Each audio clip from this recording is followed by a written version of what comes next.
มาจ้ะเพื่อนๆ FC มาต่อจากอ่า EP 1เนาะจ้ะว่า EP 2เรื่องสามีคนไทยเนาะเป็นหยังคือได้เลิกลากันอ่าแล้วก็ EP 1มันถึงตอนที่ว่าแบ่งเอาทุกสิ่งทุกอย่างเนาะจ้ะเนาะก็ตอนแรกก็คุยกันเนาะจ้ะเนาะว่าถ้าเลิกกันก็เลิกดีๆบ้านก็เอาไว้ให้ลูกซะอ่าเงินที่มีอยู่ในบัญชีเงินสดน่ะแสน ประมาณ100,000นี่แหละจ้ะอ่าก็มาแบ่งกันซะถ้าบ่แบ่งก็เอาไว้ให้ลูก2คนคนละ50,000เนาะก็ตกลง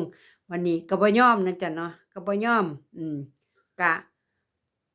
อย่าเอาเงินผู้เดียวเพราะว่าตอนนั้นฝากเป็นบัญชีสามีเฮาก็มันสิมี2บัญชีบัญชีหนึ่งเฮาสิเฮ็ดสำหรับร้านค้าเนาะแต่ว่าบัญชีเก็บเงินนี่เป็นบัญชีสามีเนาะเฮาก็ถือที่ว่าสามีเฮาสิบ่คิดว่าสิเป็นจังซี้เนาะพอไปมีผู้หญิงใหม่ก็เปลี่ยนไปจังซี้แหมจ้ะก็เลยเขาก็เลยทั้งๆที่ว่าเงินอยู่ในบัญชีถ้ามันเป็นบัญชีของเจ้าเจ้าก็เอาไปซะคือพี่วันนี่ก็เป็นคนง่ายๆเนาะเจ้าก็เอาไปซะแต่ว่าหนี้ธกสที่เป็นของพ่อนั่น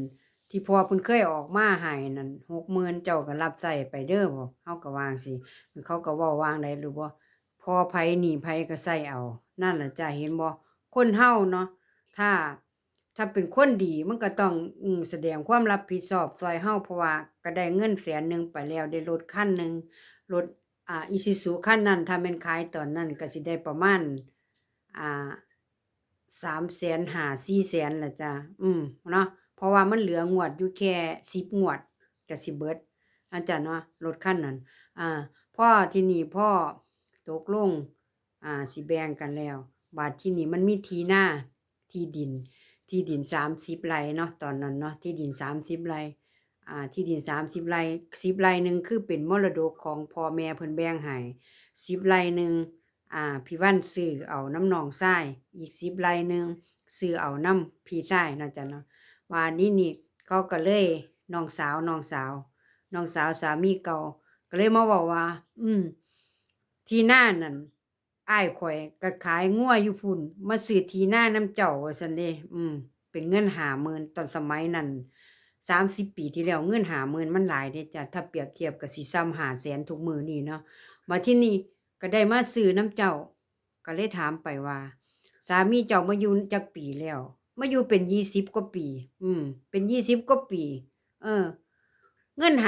50,000หยังติแต่กี้แล่นงัวเนาะมันมีรถมีพี่วันมีรถหกล้อเพิ่นติดผู้หญิงเพิ่นไปติดการพนันเพิ่นก็เอารถหกล้อไปจำนำพี่วันก็ไปไถขึ้นมาพี่วันก็เลยแจ้งให้ฟังว่าเงินซุมนั้นมันเบิดไปกับการที่อ้ายเจ้าเล่นการพนันอ้ายเจ้าไปติดผู้หญิงบ่กลับบ้านเล่นการพนันเสียก็เอารถไปจำนำมีแต่ข้อยไปไถไปถอนคืนมาก็เลยเว้าจั่งซี้เพิ่นก็บ่ยอมน้องสาวเพิ่นนี่เป็นคนเห็นแก่ได้เว้าซื่อเด้อโคตรบ่ดีเลยน้องสาว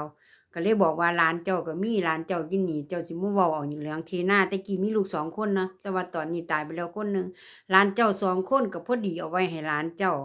คนละ10ไร่มันก็พอดีแล้วของข้อยก็10ไร่แม่นบ่พี่วันก็เว้าตามความจริงเนาะอาบ่ยอมอยากได้ที่นาไปฟ้องไปหาทนายไปหาน้องสาวเขากับตัวผัวเก่าล่ะผัวไทยล่ะเว้าง่ายผัวเก่าพี่วันไปหาทนายมา ให้ทนายมาบอกว่าให้ไปขึ้นศาลกันเรื่องสมบัติเพื่อนๆคิดเบิ่งอืมมันเป็นศาลสำหรับอยู่อบตนะเขาเรียกศาลยุติธรรมนะจ๊ะคนอีสานเฮาสิมีอยู่หม้องอบตสิเป็นศาลขั้นแรกซะเกินจังสิไปศาลขั้นใหญ่อาบัดทีนี้ก็เลยไปคุยกันพี่ว่านก็เตรียมเอกสารอิหยังไปเบิดทุกสิ่งทุกอย่างพอเขาไปเขาบ่มีเอกสารเนาะ พี่ว่านี่มีเอกสารคือที่นามันเป็นชื่อพ่อเป็นโฉนดพ่อก็เขียนไว้ว่าที่ดิน10ไร่มอบให้นางชวีวรรณที่ดิน10ไร่นางชวีวรรณได้ซื้อจากน้องชายคนนั้นมันก็มีใบซื้อขายเรียบร้อยเนาะเป็นชื่อเฮาเบิดพ่อเพิ่นปากบ่ออกเพิ่นสูนเนาะเพิ่นโวยวายไปโวยวายอยู่บัดนี้เจ้าหน้าที่ทนายเพิ่นก็เลยว่าโอเคผมรู้แล้วบ่ต้องเว้าหลาย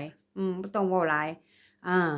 มันสิเป็นการที่แบบว่าเจ้าบ่ได้มีหลักฐานอิหยังเจ้าเว้าซื่อๆเพราะว่าผู้หญิงนี่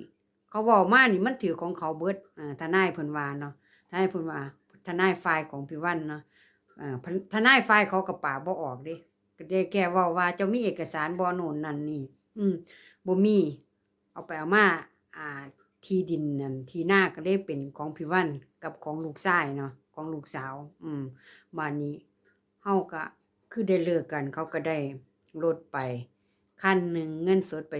100,000แล้วก็บ่แล้วเดะจ้ะบ่แล้วหยังติมันเหลือบ้านแม่นบ่แบ่งบ่ลงโตบ้านน่ะเป็นเจ้าบ้านเป็นเจ้าบ้าน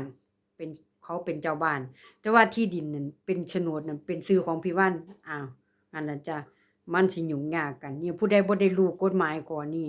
มาฟังคลิปต่อไปเด้อจ้ะมัน 6 นาทีแล้วมันสิยาวโพดสิมาเว้าเรื่องอันนั้นจ้ะการแบ่งบ้านที่ดินเป็นของซื้อเมียเจ้าบ้านเป็นของผัวมันสิเป็นจั่งใดนะมาฟังกันจ้ะคลิปต่อไปเนาะ